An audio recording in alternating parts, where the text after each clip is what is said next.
Hello, in this video I'm going to show you how to set up Do Not Disturb mode on XIAOMI Robot Vacuum 5. To do it, click on three dots in top right corner, then click on DND period.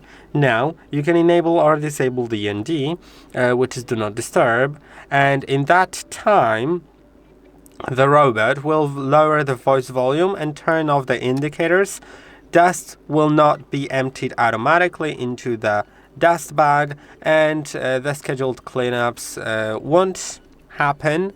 And after the Do Not Disturb period, the robot vacuum will resume the cleanup task where it left off.